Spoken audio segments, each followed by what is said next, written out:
but it's not really finished, or if it's finished, it's remarkably loose. David Hockney always said, painting's an old man's game, and there's Churchill, the old man, painting more loosely than he ever did before. The Chartwell studio is more or less as Churchill left it at the time of his death, and these paintings are just a fraction of his prodigious output as an artist.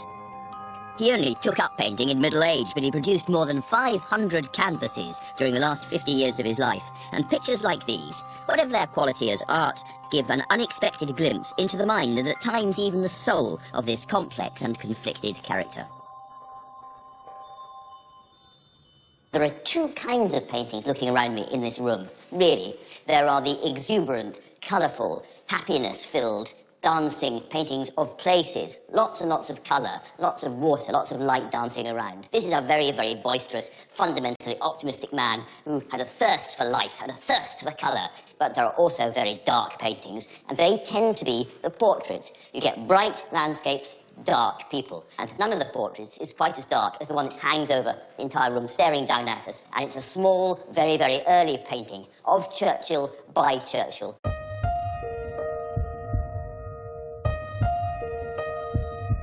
Painted in late 1915, when Churchill was 40 years old, his self-portrait reveals a man coming to terms with harrowing experiences in the First World War.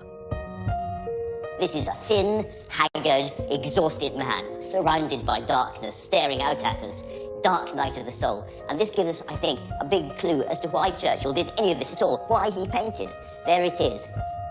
He'd only been painting for a few months when he made this picture. It was a creative response to a crisis in his political fortunes. A few months earlier, he'd been First Lord of the Admiralty, a government minister with a central role in Britain's conduct of the First World War. In the spring of 1915, he championed a plan to break the deadlock of the trenches by opening a second front against Turkey to the east. The so-called Dardanelles campaign ended in complete disaster. More than 200,000 Allied troops lost their lives, and Churchill rightly took some of the blame. He resigned from the government and enlisted to fight on the Western Front. It was in the brief interlude before visiting the hell of Flanders that Churchill, encouraged by his family and friends, began painting for the first time since his childhood. This was one of his first attempts, a peaceful, sunlit image for a man who was close to despair, but look at those trees, a premonition perhaps of shell bursts? When he travelled to France in November 1915, Churchill's paint box came too. Here's a really interesting little picture which is not at all what it seems. It appears to be a sunny scene. There's a light blue sky, clouds scudding across it, a rosy little village lit by the sunlight, very pretty, and some greenery in the foreground. Then you look closer. Those are not badly painted clouds, those are shell bursts. That is not an inadequately painted church spire, that is a shattered church spire, and all over the village there are ugly black holes made by shell fire. This was painted by Winston Churchill in 1916, right on the front line, in a little Belgian village the British Army called Plug Street. So he was sitting there, presumably in his helmet, at his easel, with shell fire bursting around him. And he wasn't in a sunny mood at all. According to his fellow officers, he was in a foul mood. So this is a painting by a man starting to paint, but the strangest thing about this is this, that just 10 miles away, there's another group of soldiers, the Bavarians, and there's another loner, also not having a good war, also trying to draw and paint to keep himself sane. But in his case, less successfully so, because his name was Adolf Hitler.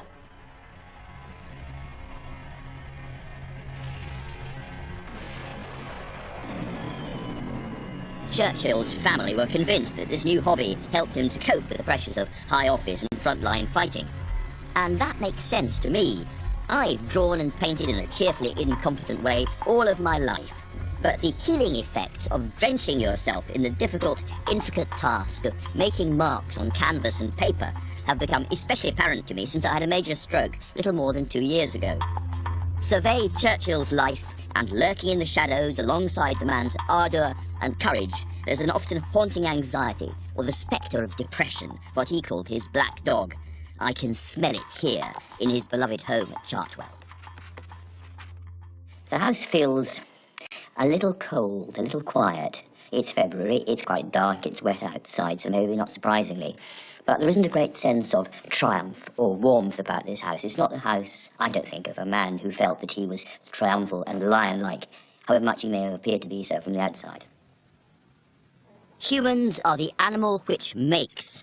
The wielding of power is an abstract and very strange kind of making. The politician, particularly in wartime, makes decisions. He scrawls his name and creates mayhem. It's interesting that at moments of stress throughout his life, Churchill escaped to another kind of making, one that's so much simpler and, in a way, more innocent.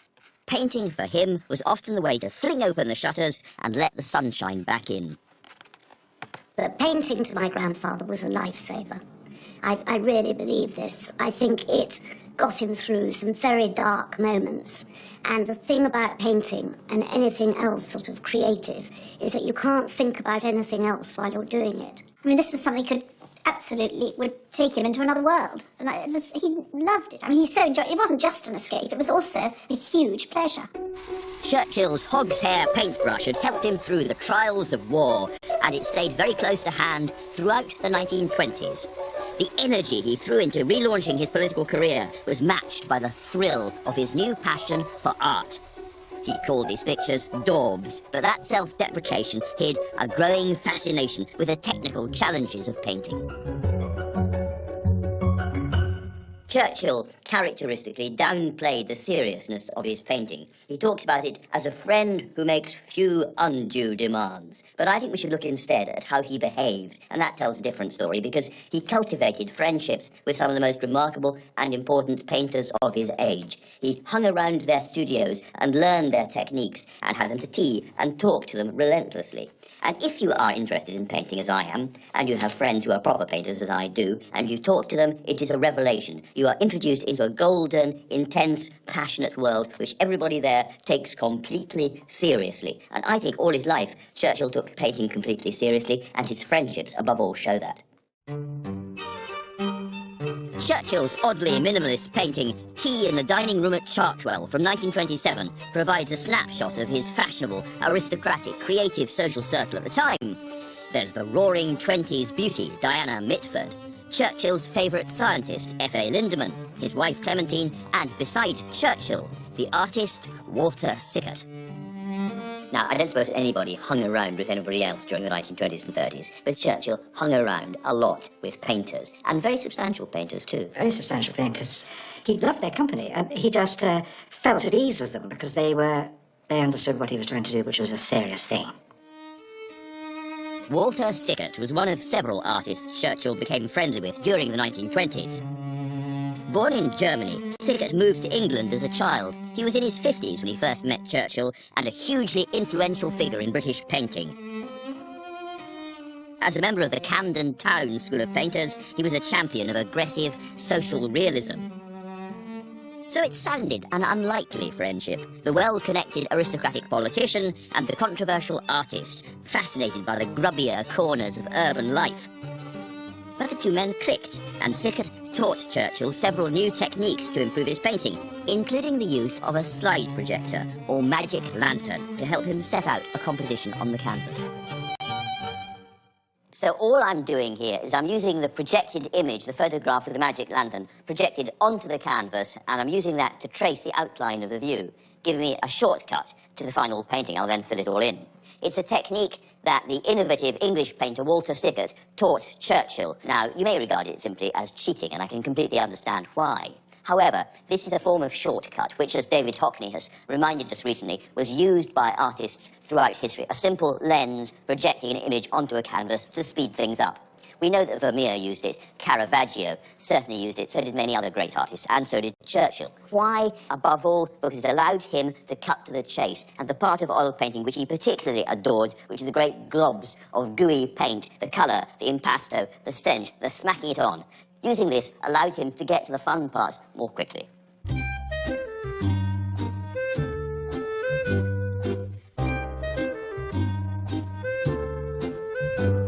That's about as much as I can do with that. It's very interesting. It's not that good, because you've got your own shadow and you can't see the detail very clearly, but that gives the impression. That would then become a painting quite quickly, I think. Churchill was eager to learn from every leading artist he could get his hands on, cramming in the basics of an art school education between cabinet meetings or foreign visits.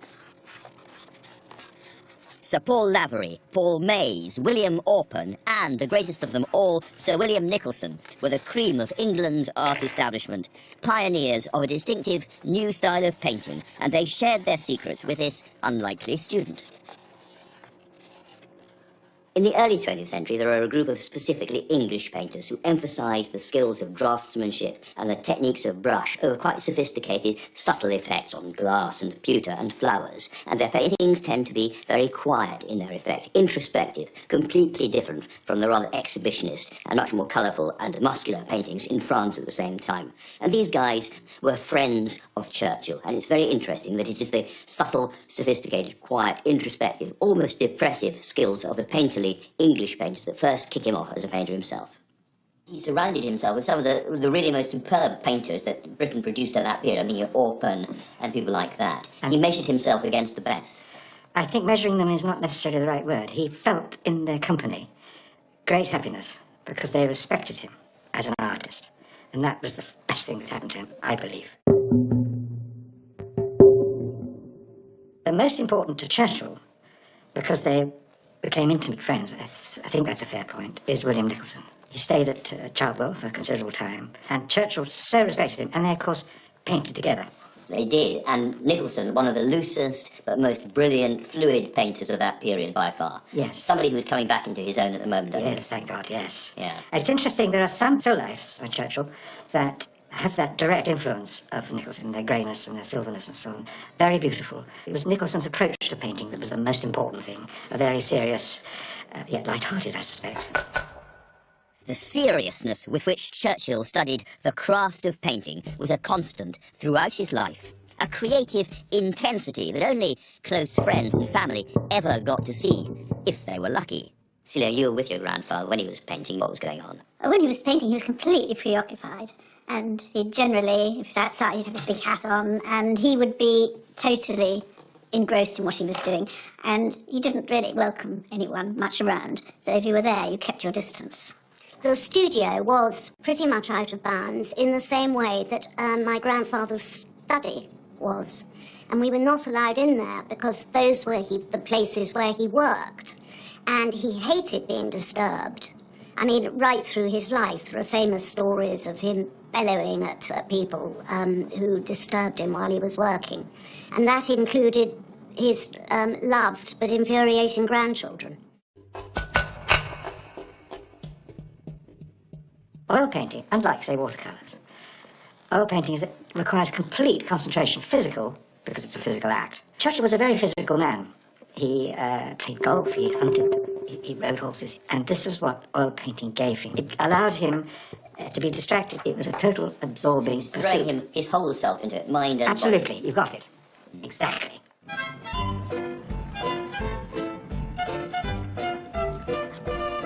He painted whenever and wherever he could. At home, in his studio, or, best of all, out in the open under a warming sun. In 1920, Churchill made the first of many painting trips to the south of France and discovered a new way of looking at the world. For generations, the British upper classes have had to deal with the almost unimaginable horror of the British winter, and they've dealt with it, by and large, by moving south. From Edwardian times right the way through to the New Elizabethans of the 1950s, in their hundreds and thousands, they flocked down here to the south of France for its dappled sunlight and its azure waters, like so many ungainly, dark, migratory birds. And in that, at least, Winston Churchill was absolutely a man of his time and his class. The lush and dramatic landscapes of the Mediterranean were a world away from the calmer, gentler scenes at home. They demanded a new palette of colours, and they inspired a new direction in Churchill's approach to his craft. His first influences had been the understated English artists, but now Churchill took inspiration from the European Impressionists and Post-Impressionists, Manet and Monet, Cézanne and Matisse. According to Churchill, they had brought to art a new draught of joie de vivre. The beauty of their work is instinct with gaiety and floats in the sparkling air. This is one of his early efforts to emulate their success, a view of Mimizan in southwest France, which reminds me slightly of an early Paul Dufy. The landscapes were spectacular, but the romance of the impoverished artist never much appealed to Winston Churchill. When he painted abroad, he always made sure the digs were up to scratch. And this was one of his favourites. The Villa La Pausa, once the home of Coco Chanel. Churchill came from the well-off aristocracy. After all, he was born in Blenheim Palace, but he never had very much ready cash of his own, and he always dreamed of being a millionaire. Well, for decades, he could come down to the south of France and mingle with those who really were. He'd leave behind the problems of freezing London, which may feel familiar. He was dealing with Ireland, Russia, Iraq. And he'd throw it all to one side, and he'd come down here, and he'd loiter about with the likes of Coco Chanel, Aristotle Onassis, the Duke and Duchess of Windsor, Noel Coward. These days, we tend to be quite critical of politicians who, after they've left office, hang around with the rich and famous. Well, for decades, Churchill did exactly that in the south of France. Eat your heart out, Tony Blair.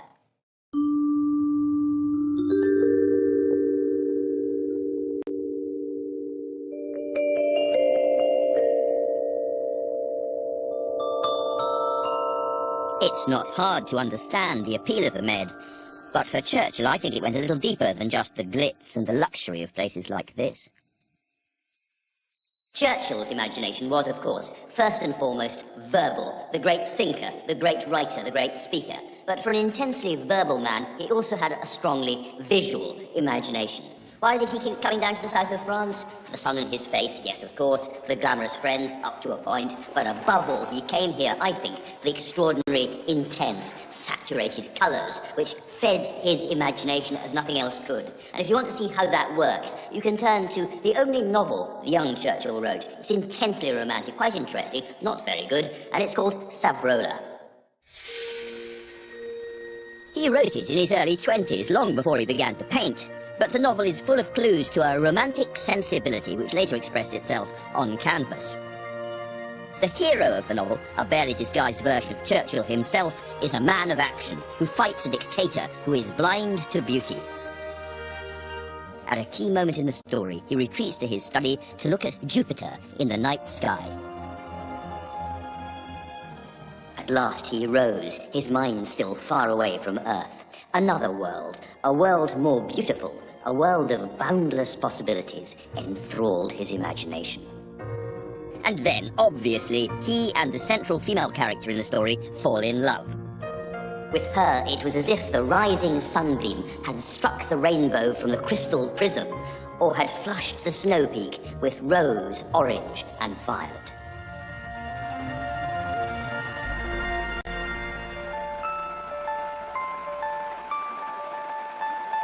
This novel is a young man's fantasy, florid and melodramatic. But the romantic sensibility it reveals was part of Churchill's make-up to the end. I think painting was one way of tapping into it, especially when he immersed himself in the shimmering light of the Mediterranean. Churchill adored the south of France. It was his personal playground. But the Côte d'Azur that Churchill loved has now mostly been destroyed. Too much appalling development, too much money, too many people. There are only a few places, like here on the Loo River, which are more or less exactly as Churchill knew them. Just a few miles north of Cannes, the Loo River offered Churchill a challenging juxtaposition of harsh, textured cliff faces and still reflective water. Pictures like this spring from the same romantic imagination on display in Churchill's early novel, but where his prose was overcooked and sentimental, the painting is, in my opinion, deft and sophisticated. Taken to the Loo River to film, I've decided to draw myself, but a broader subject. To be honest, working here with pencils, I find water almost impossible to draw. So I've chosen a drawing subject which is technically quite difficult. Not because of the overall shape that's straightforward, there's a cliff and there are trees coming down and the river bubbling through, but because of the complexity and subtlety of the colour here. It's still nearly winter, there aren't many leaves on the trees, everything's a kind of gungy brown or a slimy green, and drawing out the colours, and every time I look at it again I see more colours, is a complicated business. I haven't completely messed it up this time, that's all I'll say. It's not great, but it's not a total mess up.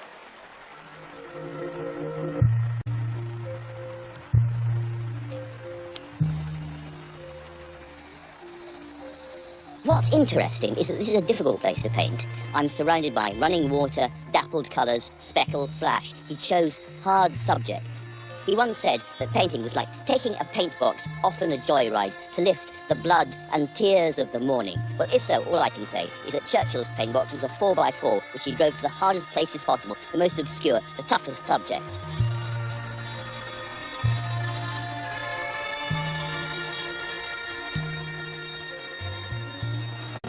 I'm half happy, which for me is quite a lot. Churchill painted the Loo River several times. He came here again and again.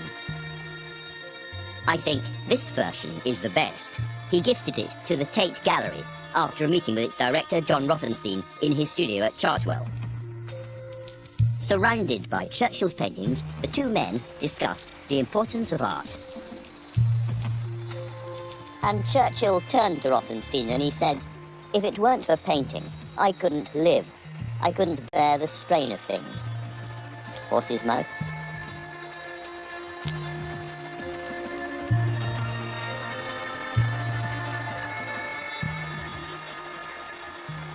Churchill rarely spoke so directly about the emotional importance of his art. He only wrote publicly about it once, in an essay called Painting as a Pastime, published shortly after that first expedition to France. The essay celebrates the excitement and satisfaction of making art, sensations that nourished him during a series of incredibly difficult government jobs in the 1920s.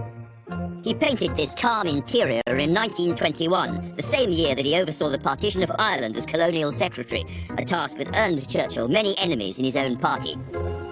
And this fiery seascape was composed when he was Chancellor of the Exchequer, a post he held for 5 years during the upheavals of the general strike and economic depression. When the Tories were voted out in 1929, Churchill lost his job. With enemies on all sides of the House of Commons, he thought his career was over. The 1920s had been all about excitement and colour and light, but now Churchill's fortunes demanded a more sombre palette. He was entering the decade that's been called his wilderness years. This is the period when Churchill's production as a painter starts to really accelerate. About half the paintings we have from him now come from this time, which is very interesting if you look at what else is going on in his life. In his political life, he's made bad choices, he's a bit of a political dinosaur, virtually an outcast. In his other life, as a writer, now I know none better that life as a hack journalist is very, very exciting, but extremely unchancy and febrile, and things are going very badly for him in that regard. Contracts have been cancelled, the money isn't coming in, he's under huge pressure. And how is he behaving in this house? Well, signs of pressure all around.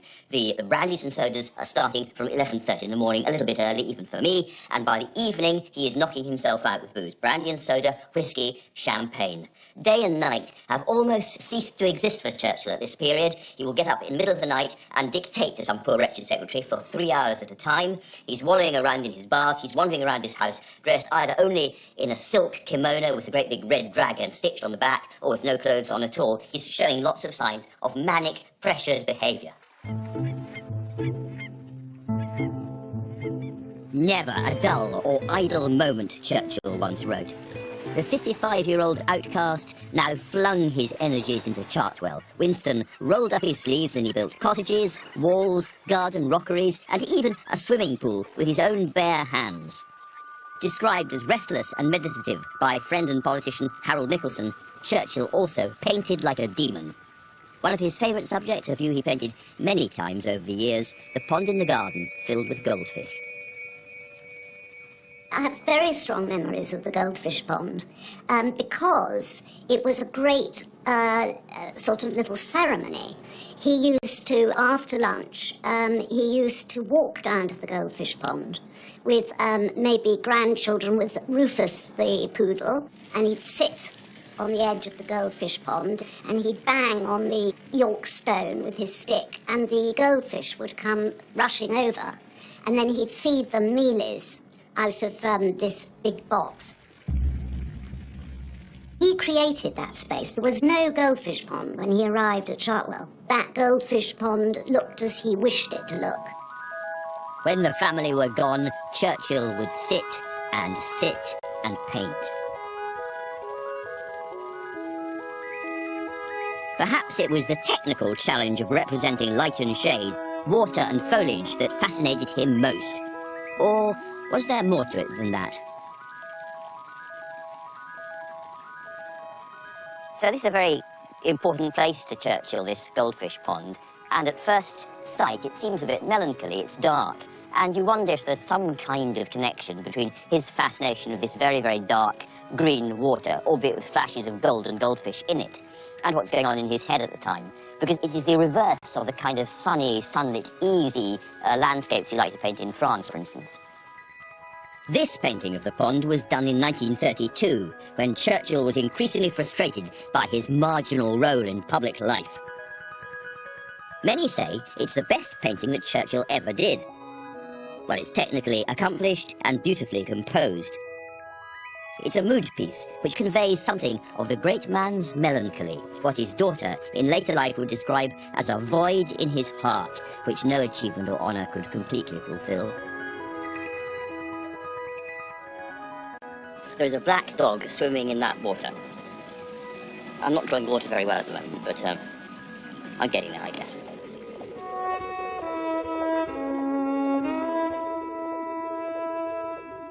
If black dog was the problem, maybe colour was the cure.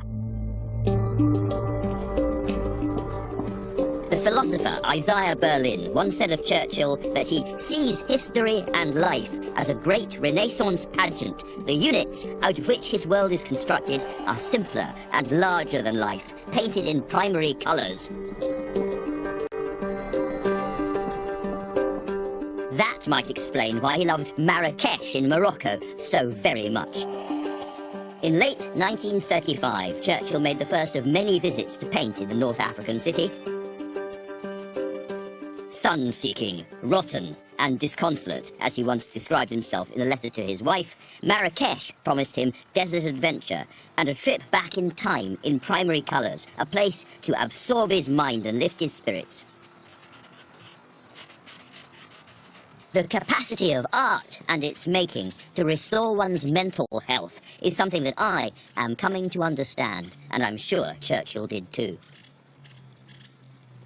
I'm really interested in the idea of flow as the essence of happiness, if you like. And flow is, we're told, being engaged with full intensity in something, doing it as much as you possibly can, as hard as you can, but something you find difficult and not easy, but you can do. So for me, it's drawing. When I'm doing it, everything else just dissolves into mere colour and line. And there is nothing except for colour and line in the world, ultimately. So that's what it does for me. I'm sure it was the same for Churchill, too. I wouldn't say that art's kept me sane, but I think certainly for me it's been a very, very important release valve. When things are going really badly, there's been too much pressure in personal life or in professional life, when I think I'm about to go pop, then frankly going back to paints and easels and colours and shapes helps me hugely, always has. None of us at Churchill, we don't quite know what was going on in his mind. None of us ever will. But my best guess is that it kept him sane because it kept him connected to the vibrant, kind of flickering, iridescent reality of being alive. It's about looking out and thinking, I am alive. You're thinking about the shapes, you're thinking about the colours, and you are full of awe and amazement. And his paintings are full of awe and amazement and joie de vivre, and a sense of being really engaged in this extraordinary world around you.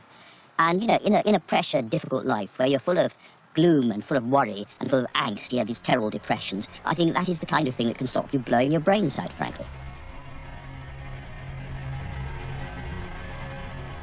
Painting helped Churchill find a path through his wilderness years, which is just as well, because, of course, history hadn't quite finished with him just yet. I have nothing to offer but blood, toil, tears, and sweat. In the past, he juggled politics and painting, but when he became Prime Minister in May 1940 at the age of 65, Churchill's wartime duties were so intense that even his private release valve and solace had to be packed away for the duration.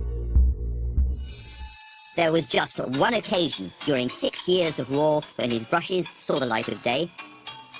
It was the only time in his life when his private passion for making art collided with his public role as a politician. It's 1943. The World War is on a pivot, and for Britain, everything depends on the intensity and the strength of the American alliance. So what does Churchill do? He drags President Roosevelt halfway across North Africa, here to his beloved Marrakesh. Why? Because as he tells the American president, I have to be with you when you first see the sun set on the Atlas Mountains. This is Churchill's diplomacy at its most personal and intense. And while he's here, he does something he doesn't do at any other point during the war. He paints a picture of the Koutoubia Mosque, a lovely painting, and he immediately gives it to Roosevelt. This is not the ordinary kind of gift between leaders. This is Churchill giving Roosevelt a tiny slice of his own soul. Ultimate soft power. Of course, in those days, the international arts market didn't exist in quite the way it does today. And so where is that lovely painting now? In the collection of Mr. and Mrs. Brad Pitt.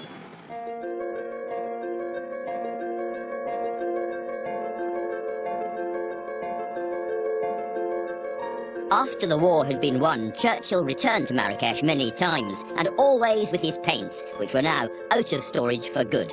His first visit came as a new Labour government was settling in back home. The wartime Prime Minister had been unceremoniously booted from office in a general election that was one of the most celebrated upsets in British political history. Exhausted and dejected, he decamped here to the Mamounia Hotel with his entourage of family and staff. Alongside cases of Paul Roger champagne and whiskey, frames, canvases and easels would be shipped out from London, and his hotel room would become a temporary painting studio, again and again, many times over, during the next years of his life. So what you get from a place like this is a high balcony and a huge view stretching for probably 30 or 40 miles into the distance. And you've got the Atlas Mountains in the far distance. I can exactly see why Churchill enjoyed this balcony and this particular view. The mountains are there's a kind of sense of alpine cleanliness and fresh air, and it's a bracing view, I guess. It opened the door to the total involvement of his mind. He was a very intelligent man. Total involvement of his mind in making a picture, which is a very complicated thing. And not only that, the total involvement, more or less, of his body. Because when you paint in oils, you need to use the whole of your body. And to be a successful painter, you need to use the whole of their mind. This is the first time I've painted in oil since my stroke. Obviously, oils are kind of harder physically than watercolours or drawing because you've got so much gunk. You make a massive amount of mess today, I'm sure. I'm effectively one-handed. I can't hold the canvas and paint at the same time, so my marks are going to be quite basic and simple and brutal, if you like. And it's a very complicated scene with lots and lots of subtlety about it. Am I going to be able to get that subtlety, or am I just going to make a mess? Very good question. He loved the south of France and he loved Morocco. He said he wanted to go somewhere paintable and bathable when he went on holiday. And very often he did find that. The line of the mountains is quite simple. You've got a lot of trees, a lot of palm trees, a lot of movement going on, battlements. The pleasure he got out of it was almost as a craft. You know, the technique of putting the paint onto the canvas. He loved the texture of the paint, the thickness of paint for different effects. It was working with his hands. After his monumental efforts in the war, Churchill had become surplus to national requirements. Morocco was just one of the many places he travelled to in the late 1940s as he embarked on a globe-trotting life of semi-rejection. From Miami Beach and the Mediterranean to Belgium and Jamaica, he was always on the move and always painting. Was he coming to terms with the end of his career, or was he recharging his batteries before he launched himself into it yet again? There comes a time in the life of every painting when it kind of finishes itself, when it announces to you that the more you paint, the worse it's now going to get. And thinking, I made some good decisions, I've got a very strong vertical, very strong horizontal, it's a very simple design. And in this case, it's not bad, it's not a shameful painting. I wish I'd worked harder before I started to put on the big slabs of colour. Am I happy with this picture? No, I'm not. Have I ever been happy with any picture I've done? Never. It seems Churchill was never really satisfied with his paintings either. He was certainly very reluctant to show them in public. But in 1947, when Churchill was in his mid-70s, the president of the Royal Academy, Sir Alfred Munnings, persuaded him to enter two of his paintings, including this view of winter sunshine at Chartwell for the Academy's summer exhibition. Churchill submitted the pictures under a pseudonym. He wanted them to be accepted and hung on merit, not because of who he was. The subject, of course, of the picture might have been a bit of a giveaway. At any rate, the following year, Churchill exhibited 3 pictures at the Academy under his own name. The Royal Academy of Arts is the pinnacle, the bastion, the palazzo of the official British art world. All up and down the country in the 1940s and 50s, as now, hundreds and thousands of amateur painters and sculptors dream of seeing their work hung here in the summer exhibition alongside the greats of the day, and Churchill was no different. In 1948, he was made an honorary RA, an almost unique honour for a non-professional artist, and he took great pride and pleasure in this. But it has to be said that, characteristically for Churchill, this was a conservative honour. The RA has never been at the pinnacle, the forefront of world art.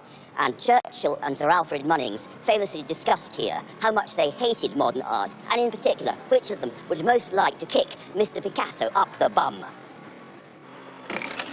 He was enjoying the honours that often come to great men in retirement, but Churchill wasn't done with politics yet. Astonishingly, in 1951, he became Prime Minister for a second time, and he soldiered on through a full term despite several strokes. When he left Number 10 for good in 1955, Churchill travelled back to the south of France to paint at the Villa La Pausa. The former home of Coco Chanel was now home of Churchill's literary agent Emery Reeves. In the past, painting had been an antidote to mental turmoil. Now, the challenge was physical instead. We know that Churchill sat in this more or less exact spot and painted this more or less exact view. A great deal better than I'm painting it, I have to say, but nonetheless. And you can see the attraction. It is just a riot of vivid colours exploding to you. You've got the lovely little Mediterranean town of Menton right in front of you, a kind of symphony of pinks and creams and bright white. La Pausa for my grandfather was a haven in a way. He was very lucky that he was able to spend so much time there. And he went there for lunch one day and met Wendy and Emery Reeves, and obviously expressed such enthusiasm that they put a whole room at his disposal, in fact a whole floor at his disposal, and he used it his own. And Wendy Reeves would be amazingly helpful, and she'd invent things for him to paint. It was a very agreeable, wonderful place for him to be. I think he was having a marvellous time at an easel. You know, fighting the paint into submission, puffing away on his cigar, forgetting the cares of the world, and having a lovely time with light and landscape, and it was something he could do wherever he went.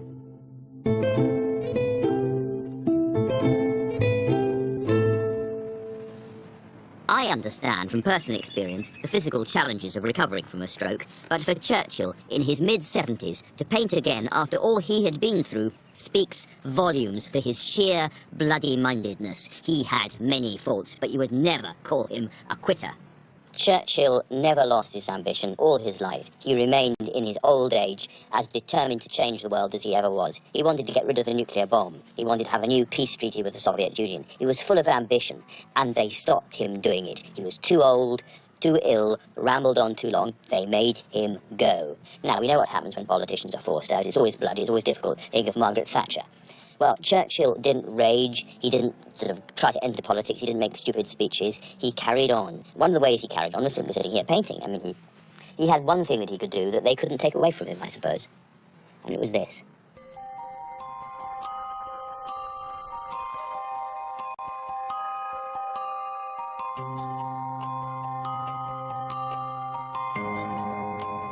Besides his family, there was no one better placed to understand what art gave to Churchill at this time than his bodyguard.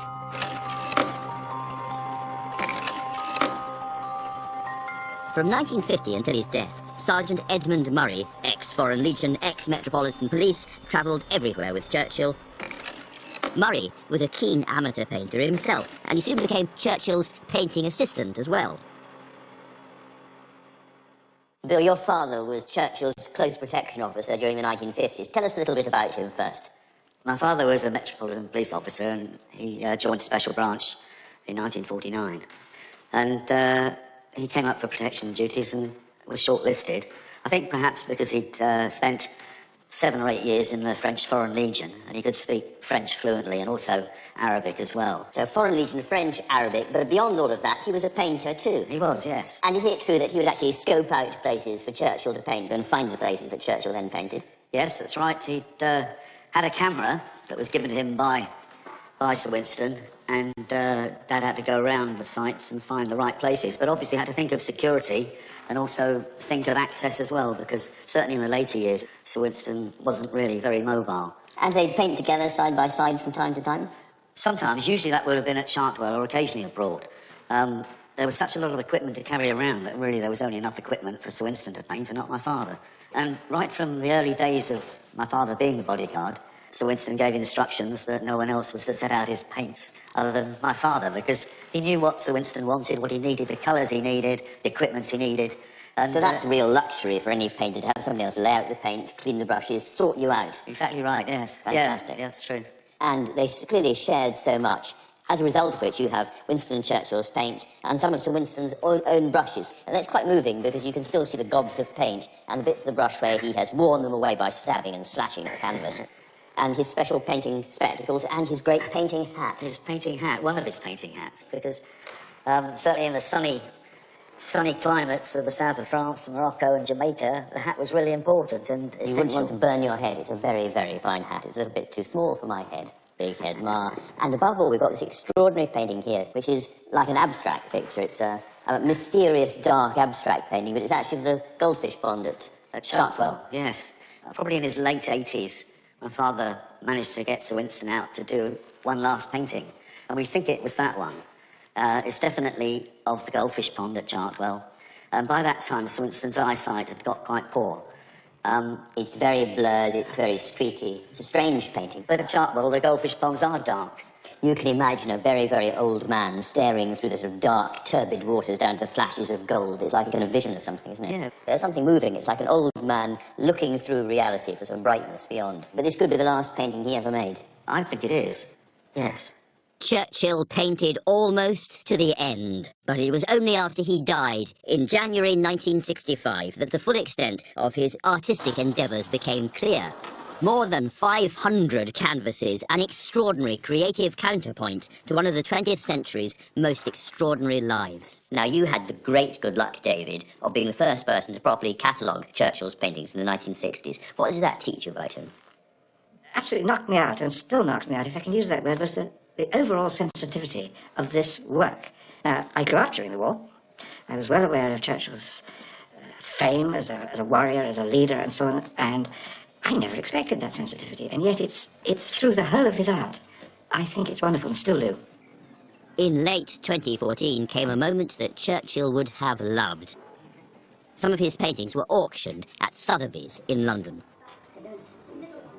He saw himself as a politician and a writer.